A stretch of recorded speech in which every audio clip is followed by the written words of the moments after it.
God gave you more than you need. So ang Ginoo muhatag gayud ka na sa supra pa sa imong gipangayo. But muhatag lagi sa atong gipangayo masubra pa katuna ako nato pagsunod sa tanan niyang mga sugo. So dili sayon ang iyang mga sugo. Kay musipyap kita sa matag adlaw. Usa nga ato i-remind sa matag usa gayud nga ang Ginoo muhatag gayud sa sobra pa sa atong gikinahanglan. Pero naatay mga balaod nga sulod, mamusulod kita diya kaniya. So God give you more than you need. So 2 Corinthians chapter 9 verse 8. So please go andam sa atong Bisaya. So 2 Corinthians chapter 9 verse 8 is God is able to give you more than you need, so that you will always have all you need for yourselves and more than enough for every good cause. So, di ba, nasabtan nyo?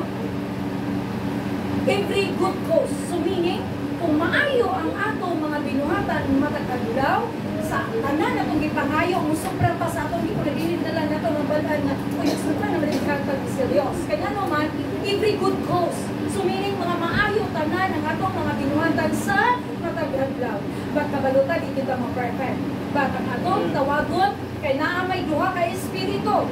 Ang gamhanan na itong Diyos, mao ang Holy Spirit or balanced Espiritu or the wicked spirit or the utan na Espiritu. Usa nga Holy Spirit, every now and then atong gitsang tawagon na Holy Spirit, tabangin ko Holy Spirit, na magabuhat ko sa tanan.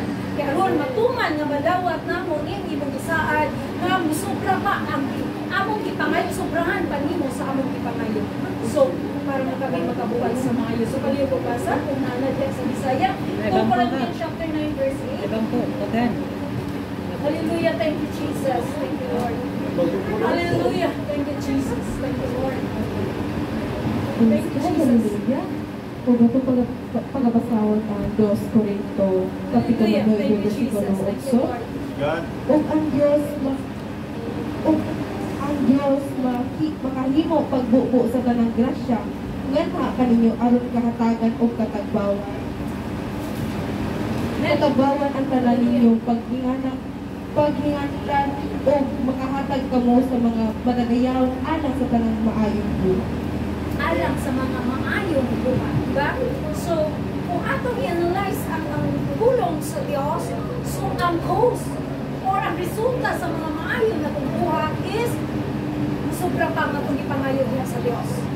Panalangin sa material man or labaw sa tanan sa akong espiritu man na pagkadato na niyang balang espiritu sa pagsulod na kugmaalang niya sa Diyos. So, klaro kayo. So, number 2, bisan unsay problema maabot sa atong kinabuhi.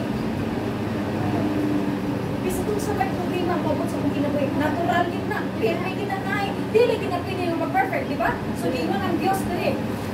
Nga buhatan siya, mulabaw pa sa pagipangayo, but dili yun na pwede.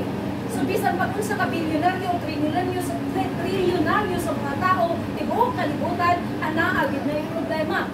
But, sa atuman, na ang Diyos kong kusok, Philippians chapter 4 verse 13, sa gingon, I have the strength to face all temptation by the power that Christ gives me. Diba? So, atong saligan nga, kung sa man problema mabot sa itong kinabuhi, na ako'y Diyos. Nubulikon na ako. So, mo na itong saligan, bahala kung saan na ang kabala ka naman. But, ikaw kabala ka na Espiritu, in Jesus na power niya, kaya na akong Diyos, nubulikon na ako. So, dili ko mapili. Daghang ikong problema, pero na akong Diyos, nubulikon sa saligan. So, pagin ko basa sa Isaiah. Hallelujah, thank you,